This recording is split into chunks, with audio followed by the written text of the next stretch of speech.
Chapter 7. A Bulky Burrow. When Pam and Holly heard that Domingo was shaking, they ran to the garage. Sue, meanwhile, hurried into the house to bring her mother. Pam reached Domingo first.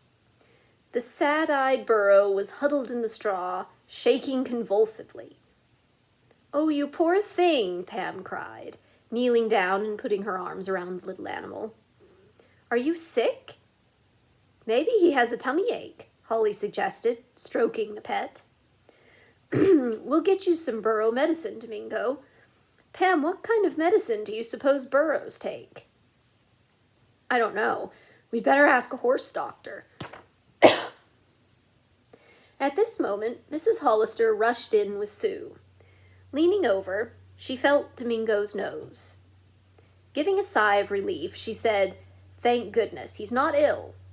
His nose is cool and moist. There's nothing the matter with him except that he's cold."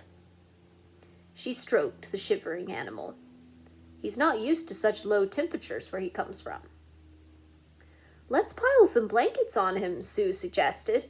"I'll get the one off my bed, Mommy." "Maybe I have an old one in the attic," Mrs. Hollister said. "Mother," Pam said, "why don't we make a blanket coat for Domingo to wear?" "Excellent," Mrs. Hollister replied, "and I have just the thing for it, an old automobile robe." She said her parents had used it many years before, when cars did not have heaters in them. It was still in good condition and very warm. Mrs. Hollister and her daughters hurried into the house and up to the attic. They found the old robe in a moth-proof bag. When Pam took it out, she exclaimed, "It's pretty. Domingo will look nice in a woolly plaid coat." They returned to the first floor and cleared the dining room table so they could use it to work on. Holly went for the big scissors, and Pam returned to the garage with a tape measure to get the burrow's size. Quickly, she stretched the tape from his neck to his tail. 38 inches, she said. And he's 36 around his neck. Oh, and around his tummy, he's, 60 inches. Pam patted the burrow, saying, "You'll soon be warm," and went back to the dining room. Mrs. Hollister said that the blanket was just large enough to make a coat to fit around Domingo's chest and cover his sides and flank right to his tail. "Get me 2 long pieces of twill tape and 2 buckles," Mrs. Hollister asked Holly. These would be sewed on to hold the blanket in place and would fasten under the neck and just behind the front legs. By this time, Mrs. Hollister had the material cut to the right pattern. Pam and Holly took turns sewing on the tapes to hold the buckles. Suddenly, they missed Sue. When the little girl did not answer her mother's call, Pam called out, "Sue! Susie baby!" She knew her little sister did not like to be called a baby, and if she were anywhere within hearing, she would certainly object. But there was not a sound. Holly ran to the kitchen window and looked out. "There she goes into the garage, Mother. She's probably going to keep Domingo happy while we finish his coat." Mrs. Hollister and the 2 girls went on working. A few moments later, they heard a clippity-clop on the back porch. The kitchen door flew open. Clippity-clop, clippity-clop. "What is that noise?" Mrs. Hollister gasped as she laid the scissors down on the woolly material. She rushed to the kitchen, followed by Pam and Holly. There in the middle of the floor stood Domingo, with Sue holding on to his halter. "Gracious!" Mrs. Hollister exclaimed. "Sue, you shouldn't have done this. Look at the floor. It's all scratched." "I couldn't let poor Domingo freeze out there," the little girl replied, peering up from under her ski cap. "He was nearly frosted. Now he'll stay nice and warm till we put his coat on him." Pam and Holly burst into giggles. Soon Mrs. Hollister was giggling too. What a funny sight it was to see Domingo sniffing the shiny white refrigerator. "Maybe he's hungry," said Sue, and gave him a carrot from the refrigerator. "Please, Mommy, let him stay here." "All right, Sue. We'll hurry and finish his blanket. You watch, Domingo." As the three hurried back to the dining room, Pam said, "Domingo's coat should have a name on it." "And bells," Holly added. She dashed up to her room and returned with a handful of tiny silver bells. With needle and thread, she attached them to the corners of the burro's overcoat. How prettily they rang! Pam cut out the letters DOMINGO from an old yellow skirt and sewed them onto the side of the coat. Now it was ready to try on the burrow. But as Mrs. Hollister, Pam, and Holly went into the kitchen with the blanket in their arms, they heard a plop. Domingo had decided to sit down. "Get up," Sue ordered. "Your new overcoat's ready to try on." But the burro merely looked her straight in the eye and did not move. "Look, it's a new coat to keep you warm," Holly said. "Come on, Domingo, be a good burro and get up on your feet." Pam said nothing but disappeared into the pantry and returned with a lump of sugar. She held it in front of Domingo's nose. He nibbled it contentedly, but would not budge. The three girls pushed and hauled, but the little donkey remained where he was.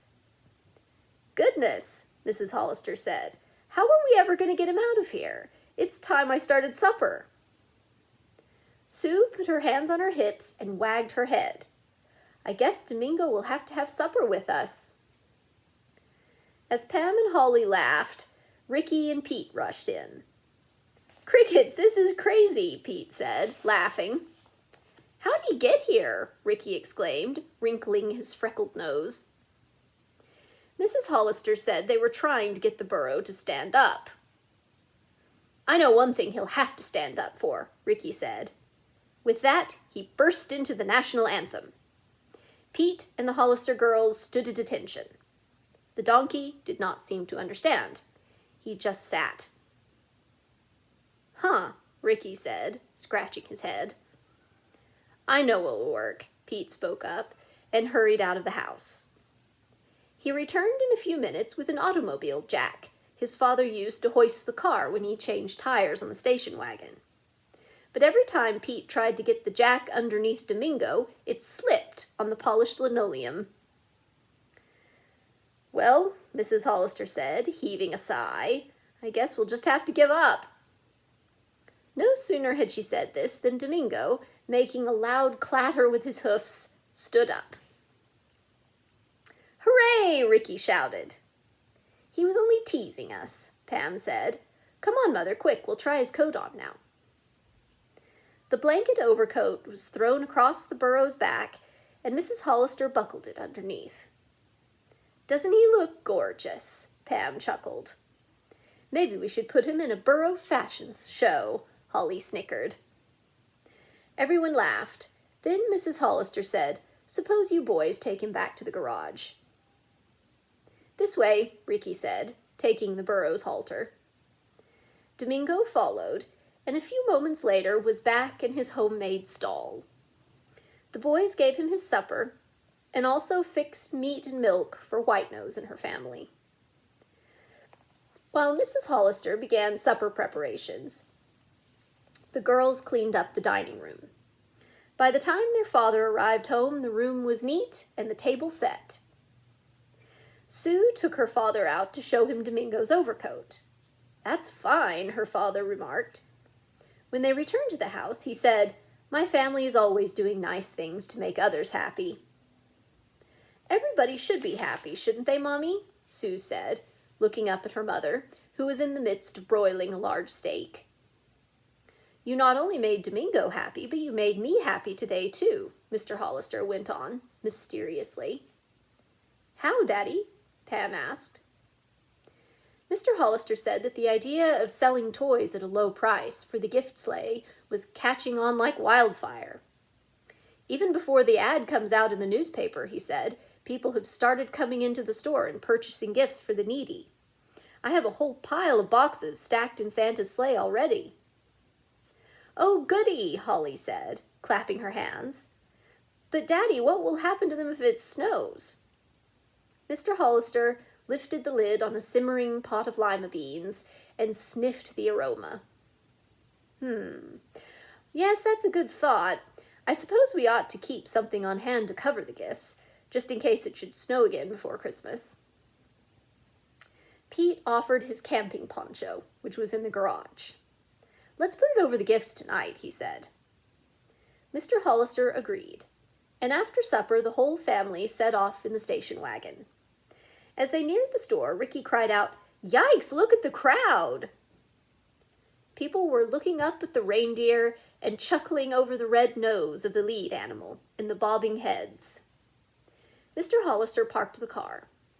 They climbed out, and he unlocked the front door of the trading post. Pete hurried to the rear for a ladder, and with his father and Ricky helping, carried it out to the back door. Ricky held the poncho, while Pete placed the ladder against the side of the building. Suddenly, in the bright light, he caught sight of two parallel scrapes lined up on the bricks. "Say, Dad, look at these funny marks," he called. Mr. Hollister examined them. "Ladder marks," he said, "but we didn't put our ladder here last time." "Here's something else, too," Ricky shouted. "See these footprints." Somebody with big feet apparently had tried to put a ladder against the building, and it had slipped down. "The person may have been frightened off," Mr. Hollister said. Suddenly a look of alarm came into Pam's eyes. "Dad," she exclaimed, "do you suppose someone was trying to get on the roof to steal the gifts out of Santa's sleigh?"